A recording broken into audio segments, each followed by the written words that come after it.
ILP bill gi mayuk ta khongjang changsin badalai khidraba Churachandpur gi mioi nipan gi asi bhakchang asi aroiba mathau mangam pangthona na sem sakhe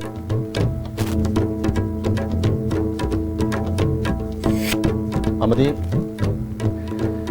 Health Minister Jayanta Kumar na Thobal District Hospital gi phibam yangsinkre Minister lakle tabada doctor amadi nurse sing na anaba sing gi damakta section thorang kya lokaliba si matam pumbi gi ohin biu haina Health Minister na phongdokre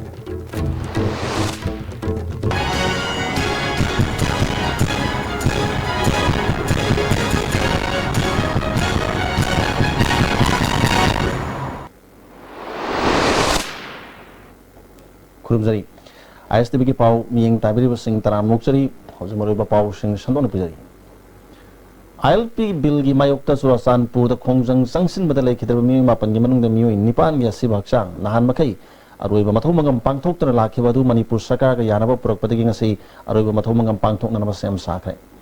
numit chatruk hena Churachandpur District Hospital gi mokta thamlaklaba asi bhakchang nipan adu aroiba mathau mangam pangthokna na ba yamlaba miyamna gari nipan da asi bhakchang amamam haptuna Churachandpur public ground phawba khongchat ama satki mafam aduda laikhidraba singi mafam da gan salute piduna ikai khumnaba utpaga loinana church ki lusingba madi mioi kaya yauna pangthoki mafam adu lorba matungda asi bhakchang singa si Churachandpur du Tuga Valley gi helipad mayada ningsing khubam oigadorba mafam adu phawba puratuna aroiba mathau mangam pangthokadawi ngasigi thormasina maram oiduna Churachandpur town thong hangna kide lambi da mi satpigi sang yamna nemki Police na swangam thok to na bangak sen bagi thabak sing lokaki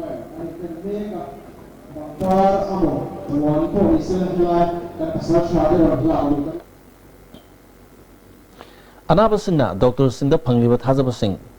doctor singda thamliba thajaba sing doctor singna mahanglui dabani haina Health Minister Jayanta Kumar ngasi Thobal District Hospital gi phibam yangsin mada phongdokre hospital asida minister lab eta bata doctor amadi nurse singna anaba singi damakte section thorang kya lokaliba si matam pumbagi ohin biu haiki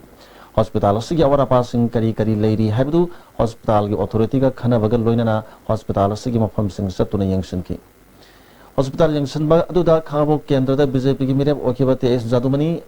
Thobal kendra da mirep okiba El Basanta amadi local organization kya gi mute sing sarv yaki khonsat aduga mari leinana minister Jayanta Kumar na makhata na hakibada sarkar asina atuba matam da hospital asida anoba trauma center amasu hangdok lagani mari leinaba engineer sing tharatuna building construction da akai atwa yauriba sing asisu yangsinduna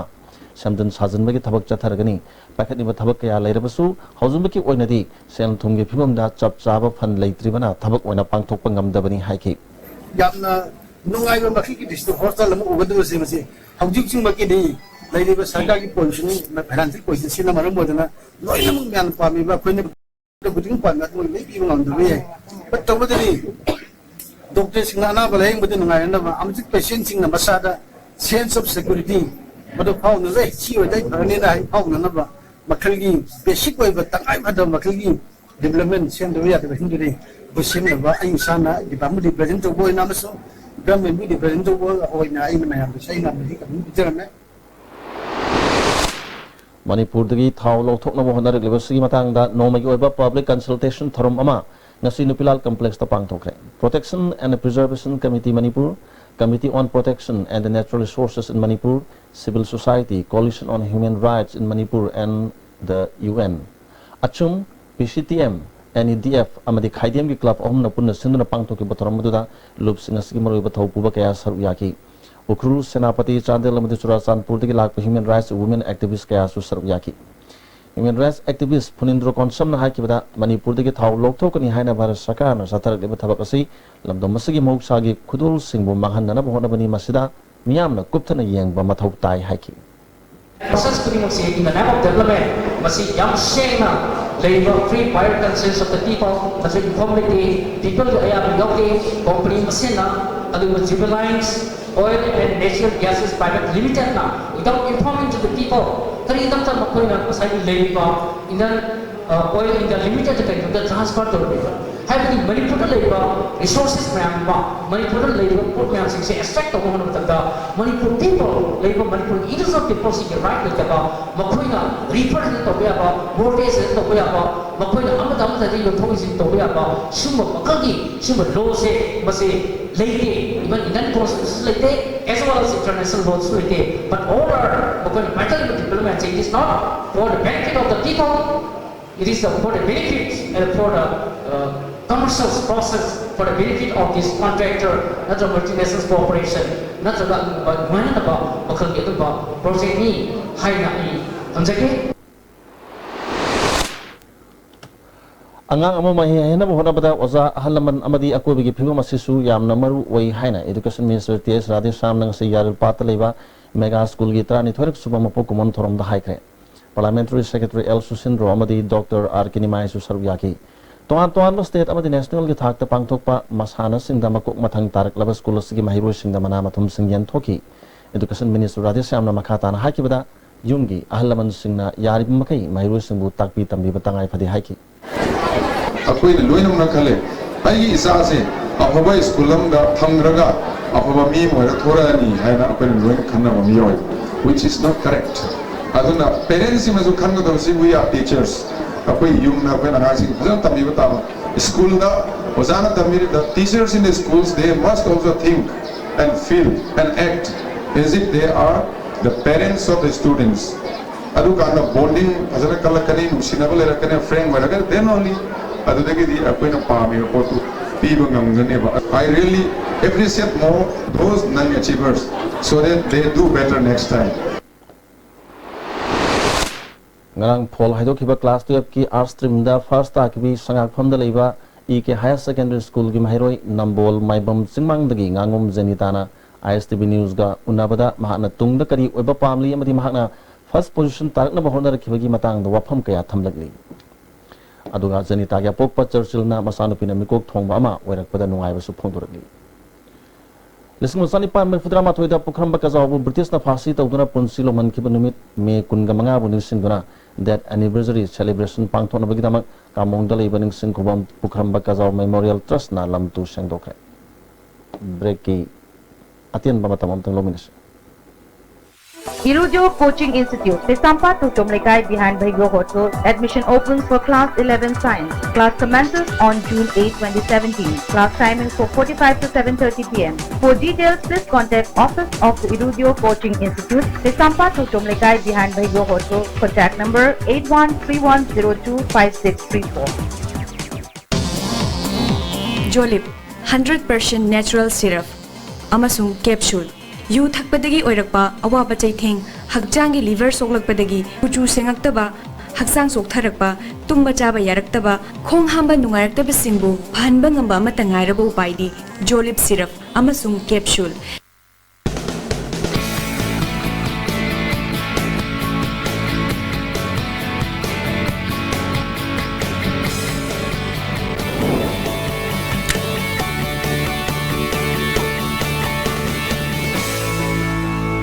Delicious cookies from Likla Bakery.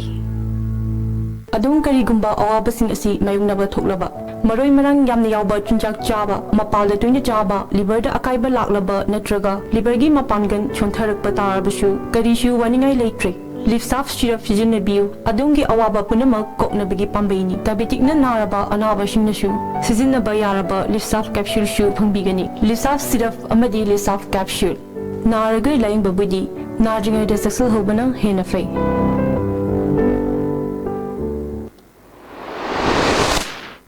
Makataba pau pizari. Kaksin police station ki manung sanba wabagai lamkhai supermarket ta leiba thonauzam imosa ko basai yum phuma thoram surba mioi amagi yumgi thongal da sakhang da basna hand grenade ama thamlamle ngasa yupung mangarum tabada bomadu imungi miusna thengnarakibani police laktuna swangam yaudana lokthokre bomadu kanana karigidamakta thamlambano haiba chapchaba khangngamdri imung manungdagi phangba pawgi matungina mamangda KCP ni haiba kangbu amana sel gi demand tawrakhibadi laikhre hari Langol game village tabalambi gi kanel manakta siba amagi haksang taduna leramle mahaki masada driving license amadi mahna private company amada security guard oibagi card amasu yorumki card singaduda yumnam palin maitei apokpa laikhidraba yumnam kongang maitei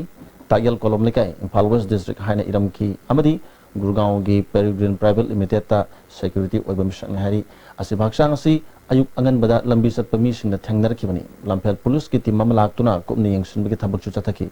Srimliba misi asi singningai oibadagi forensic science ke expert sing sulaktuna kupna yengsinki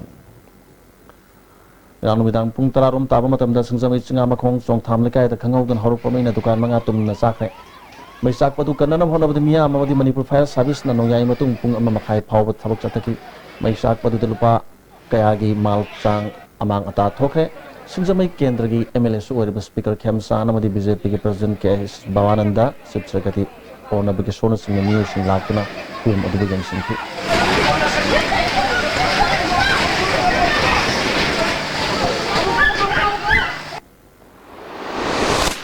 Lamphel leba Ayush Hospital ki manakta phata hudi kaya haizan pham orakpadagi Ayush Hospital ki doctor amadi atei staff kaya anaba yaure apamasida haukiba March thadagi phata hudi kaya haidok pham orakpadagi mafam asiga koi badalena kaya sandurpa yabagi phibam dalere phata hudi asina koi bagi nuksisu senghandre hospital da laying balak pana aba kaya manam namthiba sina maram oiduna mafam asi thadok tuna sanare Ayush Hospital asida doctor oibi Huidrom Rosina na ISTV News da phongdorpada hospital asigi manakta phata hudi hundok pham orakpadagi Hospital ki doctor kaya anaba yaure masida natana hospital ki staff kharasu unsagi anaba yaure hospital ki maikaidagi mari lenaba authority da wakat khibadagi haujumak phata haudi thadabadi lep khre dubu masigi manamna hospital da thabak thoram kaya chathabada akpanba ore athubada phata haudi singa si kupsin biduna makha na anaba kaya sandorakadabadi ngak thokpina na puning chingsilaki ising thumba mafamni ko sini mayam loi khangbane ba aduna sidagi chaithorak toriba ising gi phata haudi center sina khoi loina na ba khotpa adagi chumtharak basina skin disease hujik doctor ani hujik naraga lairi adagi angang ma sesa khoi staff ki angang su skin disease ka loi hauramni ko ado khara thuna adagi nusi sitpa matam sidai sum manam di khoi leiba ngamdre phata haudi hundoliba Mafamasi manak tasu Impal District Tennis Academy haiba masulai. Academy sida numit kudingi tennis sanaru kaya amadi al orabamiyo kaya su tennis masana sida saruk yarari pata hudi kaya sina pata pumtharak pana maram oiduna ako bagi nungsit senghandre masida natana namthiba manamna academy ke sanaru singda pan bapire atubada mari lenaba singna mi yang sangbiu haina academy sige executive member maibam ranjan na phongdorakli. Ayush ki thangnabas mafam sida khoige sewas project kira kari namoi phata hudi myam paisala lebise masi koi kanada haigadam no department mari lena bana athu matamda masi tahon bidana ba tawida nungsin nungsa marang kaina yamna nung kari haita asengbas phangada basida phangre pollution thopai achoba ngai taba mai koi mayong na lere aduni koina si tahon janingda ba Ya school Janmasthan ki miyam na lambi wana su satnari ba Toren Torwan ke saruk khara IFCD department semjal lubada amuk hena phibam sokchin khre Toren Torwan ase ising saruk matamda kudong thingai oigani haina singnaba leibadagi numit nini humni ki mamangdagi semagi thabak JCB amade tata tipper season aduna haurakibani khangaudana phut chamagi yankhairom namthakibani masina maram oiduna Toren mapanda leiba miyoi kharagi yum kudong thingai ore Sarungbam Megachandra amade sarungbam jugin gi yum gi saruk khara Torwan namthakibana maram oiduna yamna kudong thingai ore Nasi mafamadu local MLA tiyo Saite Berta amadi IFCD department additional chief engineer Katrimayum Pritam yauna engineer sing laktuna kupna yangshilaki additional chief engineer Pritam na Toren Torban asi samjindana hotna rubada siguma thodok asi thokibani phibam soliba mafam khara sigi lenungda phumba water supply gi pipe leak oiduna lenung gi lebak sing hom launa lerambaga mapa chanana Torban samjindana gari sing changshilubada mafam adu namthakibani atubagi wana manak nakpayum sing makata na soktana na bathabak lokhalagani haki Jing leiba jaga sing makha jida ko koi leithi gumba leramna maladegi koi yum thori ba koi drainage system ai dar ko si jo koi torilom da phain tharok pi ba na tawa manung jida changna koi leinang chana leibi porm ju ha pe ure ba ko jida koi maya jida bamboo spur ji ro ma changna paring ani gumba yeira kanda yana pikna banking ai dar ko haneki nung da ji khangna bi wadani adugi line da koi rakos chagena koi khana jari phibam soksin khraba Toren Torban gi lambi asi athuba matamda samjindana ba MLA Saite Berta phongdorakre masida natana manakta leiriba yumsing makata na soroktana na ba lambi gi nakal da ahan bi oina wana pile fuduna kannana ba honaragani haki Thala thingi mamang sida sahi khuding totana sija threat lay na masikirang samjin na ban honarugni honaba matam si khang hauna labang ha hapa sida phutmani manga si khangau kara kara namthagi bani ni humni sida ado hoji khoi IFCD department mai ne na authority sing engineer sing lakpi ne mo tanari तानरगा अखोगी सोकतननबा मयामगी याइफननबा थबक अखोई सोइदन पांथोकचरगनेना थमजगे Thana break amatanga amakana lominasi. Wa quick zone gidi tata tis college di. Mama suma phone kuding chamane yo suma ngaro pista salabni na. Adu suma takta superlink footing ge offer me amun piri sidi. Tas electric drum no sin bagum na yo tisin ber. Dudi sanagi mohut yang na sin be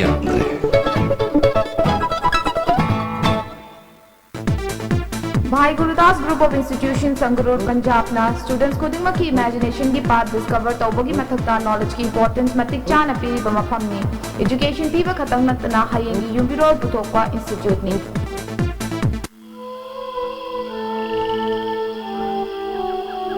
Beneath 100 meters from the Earth's surface,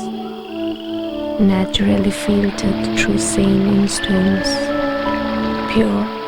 clean and healthy water.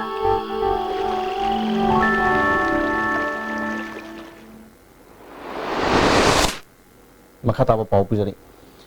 Moirang dali bai budau thanjing harau saksel tambagi saruk ki manung channa laikhong jingbagi thoram pangthokre. Sahi ohum leiraga pangthok thoram asigi matang da ibudau thanjing harau bagi maiba hanjaba oriba maiba madhu chandrana phongdorpada laikhong sing ba haibasi mioi bagi iram khonglam sengdok ba haiba adudagi lakpani haiki. Lam jumpam bane, lam thok bane, adigi khong sing bane, masih lagi ibudau thanjing harau bagi khong dre. Kumsi jumpang kani, nungai lam thok kani, nungai lam thoe, matang cahaya sugena khong sing kani ba. Masih thawam je lihat ni tathaya ba. Ada hodi je khong sing masih ke maram di karigin oda, masai ke marang pege marang le ba namu te bang kodi makse. Masih ke lamit to mit puna makta patau ti, ada timun lai man ko puna makse le sentok na bagi, ada ki bahap to satawun. Lelong kendra da National Food Security Act ki makhada thatar ki seng phangdre haina kendra sida leiba Lipun haiba organization asiga saminariba makoi sing na haribu wapamasi kendra MLA ga kariguma hiram amata da mari leinadi haina MLA Abdul Nasir nangasi ma ke quarter da permission unaba amada phongdokre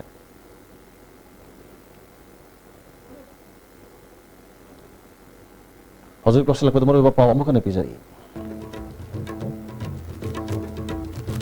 ILP bill gi mayukta khongjing sangsin bada lai khidraba Surasanpur gi mioi nipan gi sibakchang ngasi aroiba mathong mangam pangthokna ba sem sakre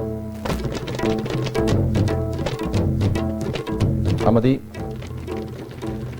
Health Minister Jayanta Kumar na Thobal District Hospital gi phigam yangsingkre Minister lakle tabada doctor amadi nurse sing anaba sing gidamakta section thorang kya lokali basi matam pumagi ohen miu haina Health Minister na phongthokre ISTB ni pizza pa matang as the lotion jane miyeng tabiri basing lotion na pudamo kana kunja